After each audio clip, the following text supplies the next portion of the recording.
Hello दोस्तों, आज हम आपको रामेश्वरम में नागमणि दर्शन और स्फटिक लिंग की पूरी जानकारी देंगे। ध्यान से सुनिए।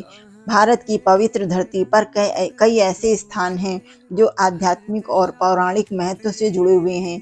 इन्हीं में से एक है तमिलनाडु का रामेश्वरम, जो भारत के दक्षिणी भाग में स्थित एक प्रमुख राज्य है, जहां हिंदू धर्म का बहुत गहरा प्रभाव है।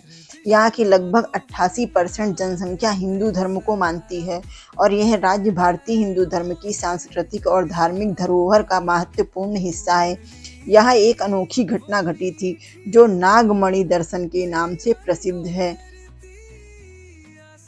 रामेश्वरम ज्योतिर्लिंग कैसे पहुंचे, रामेश्वरम में नागमणि के दर्शन कैसे करें, आज हम आपको पूरी प्रक्रिया बताएंगे।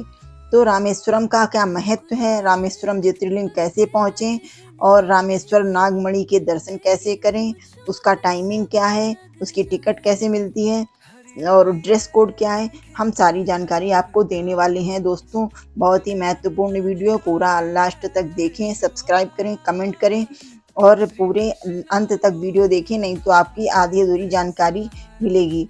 पूरी जानकारी के लिए पूरा वीडियो देखें। रामेश्वरम का महत्व क्या है? रामेश्वरम भारत के तमिलनाडु राज्य में स्थित है। रामेश्वरम मुख्यतः अपने 12 ज्योतिर्लिंगों में से एक के लिए प्रसिद्ध है। यह मंदिर चारों धाम में से एक माना जाता है। माना जाता है कि यह मंदिर त्रेता युग में भगवान राम द्वारा स्थापित किया गया था। पौराणिक कथा के अनुसार जब भगवान राम ने रावण का वध करने के बाद अपने पापों का प्रायश्चित करने के लिए शिवलिंग की स्थापना करनी चाहिए, तो उन्होंने हनुमान जी को काशी से लाने के लिए भेजा।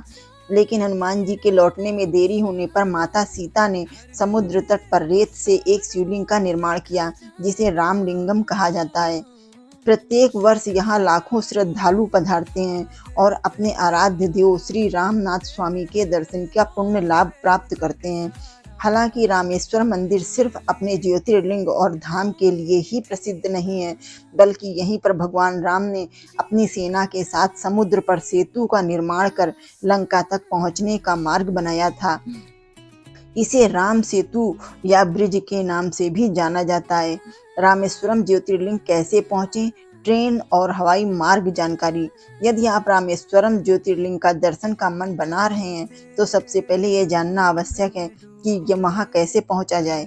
रामेश्वरम तमिलनाडु के दक्षिणी छोर पर स्थित है और ये भारत के प्रमुख तीर्थ स्थलों में से एक है। वहां पहुंचने के लिए आपको सबसे पहले मदुरै आना होगा, जो भारत के लगभग सभी प्रमुख शहरों से रेल, सड़क और हवाई मार्ग द्वारा अच्छी तरह से जुड़ा हुआ है। रामेश्वरम तक पहुंचने के लिए हमने आपके लिए रेल, सड़क, हवाई मार्ग सबकी जानकारी प्रदान की है, जरूर देखें। ट्रेन द्वारा रामेश्वरम ज्योतिर्लिंग के दर्शन के लिए सबसे पहले आपको मदुरै रेलवे स्टेशन पहुंचना होगा। मदुरै भारत के प्रमुख शहरों जैसे दिल्ली, मुंबई, भोपाल, लखनऊ, चेन्नई, बेंगलोर, हैदराबाद, कोलकाता से सीधी ट्रेनों के माध्यम से जुड़ा हुआ है। मदुरै से रामेश्वरम के लिए नियमित ट्रेन सेवाएं उपलब्ध हैं, जिनकी यात्रा अवधि लगभग 3 से 4 घंटे की होती है। रास्ते में सुंदर नज़ारे और पंबन ब्रिज का अनुभव भी मिलता है, जो इस यात्रा को और भी खास बना देता है। रामेश्वरम रेलवे स्टेशन मंदिर से केवल 2 से 3 किलोमीटर की दूरी पर स्थित है।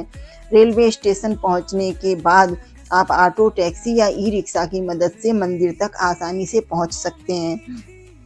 हवाई मार्ग द्वारा रामेश्वरम ज्योतिर्लिंग के दर्शन के लिए हवाई यात्रा करना चाहते हैं, तो सबसे नज़दीकी हवाई अड्डा भी मदुरै एयरपोर्ट है, जो रामेश्वरम से लगभग 170 किलोमीटर की दूरी पर स्थित है।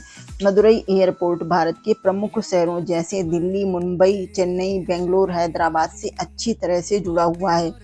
एयरपोर्ट से रामेश्वर पहुंचने के लिए आपको टैक्सी, कैब या प्राइवेट वाहन की सुविधा मिल जाती है।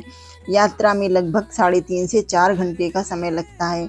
और दोस्तों, एक बहुत ही खास बात ध्यान रहे कि अक्सर श्रद्धालु रामेश्वरम जाते समय मदुरै में रुकते तो हैं, लेकिन यहाँ के विश्व प्रसिद्ध मंदिर मीनाक्षी अम्मन मंदिर के दर्शन नहीं कर पाते।